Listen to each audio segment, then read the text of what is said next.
All right. Welcome back, everyone. We know there's a lot of folks out there getting food already, but we want to welcome you back and release everyone to the networking reception in a minute here. I hope today has sparked your curiosity and as you thinking about ways to put these ideas into action. We've delved into some tough issues that hit close to home for many of us, challenges that our communities, our nation, and the world are grappling with.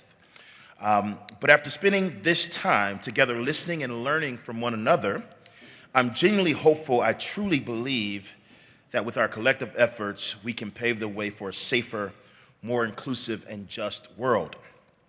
To give just a quick recap of what I heard while listening at the sessions, I wasn't able to go to spend a whole lot of time at all of them, but I love to lend my ear to see what's going on and what I can learn from these spaces. I mean, first of all, we learned that there are 5 steps to being a confident pluralist from our keynote speaker, Dr. Danielle Allen. Those steps are reflection, committing to nonviolence and use of processes to negotiate accommodations we can live with. We learned that we need to compromise and learned that we need to establish how we talk to each other. And 5, which is really important, note that she hit was never let anybody hold human dignity hostage.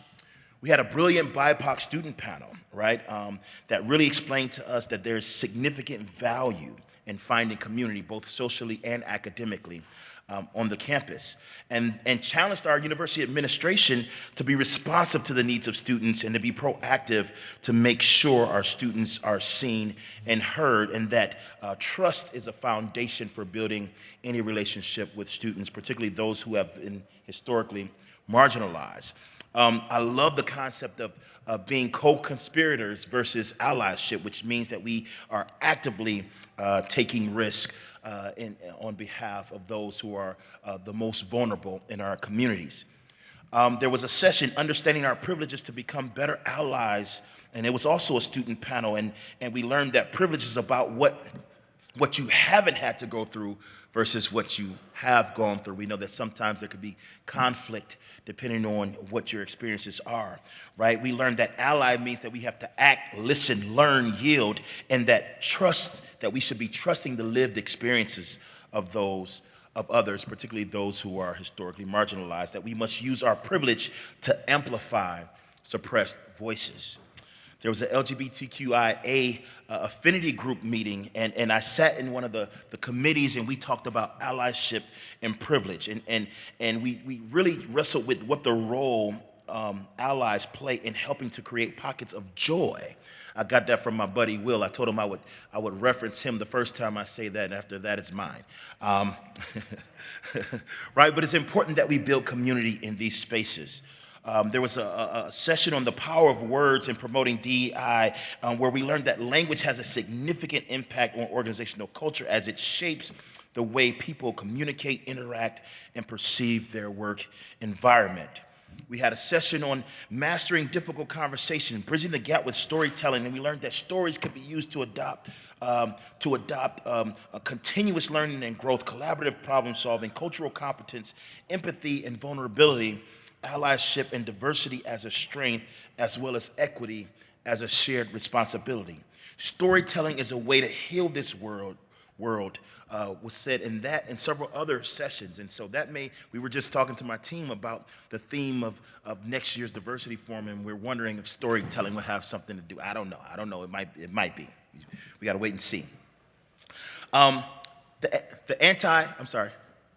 Oh, there was one more session, anti-ableist, or a couple more sessions, anti-ableist academic, and that was really thinking about removing ableism in teaching and support, and that we must have a growth mindset as it relates to our journey in removing ableism. It's something that is extremely pervasive, and particularly in our classrooms, and that all students should be afforded access to equitable learning environments. The discussion project presented, and I sat in on a case. It was an equity and inclusion case study, and it's trying to understand the complexities of the classroom and understanding our own assumptions as it relates to discussions and facilitating discussions. And then a code switching session, right? We learned that code switching and how does it impact belonging, that it prevents authenticity, it promotes professor to conform linguistic discrimination, and it can be mentally, physically, and emotionally taxing, right? But we have to validate our colleagues' feelings, experiences, and educate ourselves and really address microaggressions, empower other voices so that folks know and feel that they belong and can bring their whole authentic selves to the space. And it also promotes retention in our workspaces.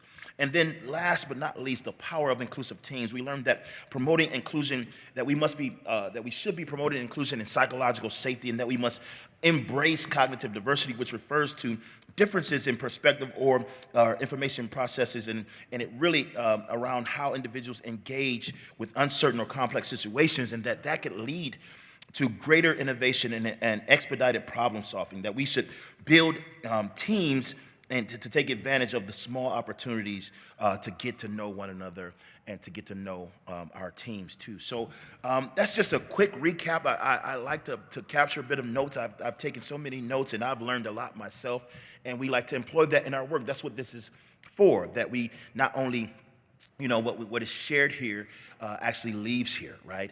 And adds value, significant value to our working and learning environment. So I'm already looking forward to tomorrow's lineup. The morning will feature another keynote speaker, Jose Olivares, who's an award-winning poet who will read from and discuss his book, Citizen Illegal. I think he's going to read from a couple of his books, actually. And Olivares' book provides a first-hand perspective on immigration and growing up as a first-generation American.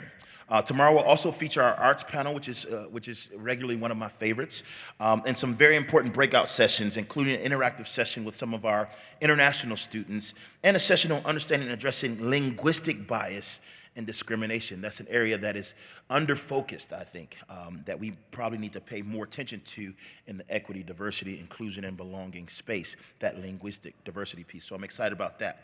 And we'll also end our day with a discussion of religious identity with 3 local faith leaders, which is especially timely as we talked about at the onset of this program this morning. So now you've got the difficult task of choosing which breakout sessions to attend, which sucks. I'm just going to be honest with you, because, but that's the best kind of difficult decision. So by all means, don't miss our networking reception. It seems like some of you all have already frequented the food table and brought that in here with you, but be sure to continue to engage in community with one another. Get some food out there, and it's right outside these doors here in the Varsity Hall Lounge. That's starting now, and so to those who are joining online and here in the room, come back for day 2 of the Diversity Forum for another terrific day as we continue conversations and learning. As always, on Wisconsin, and thank you for attending today's Diversity Forum.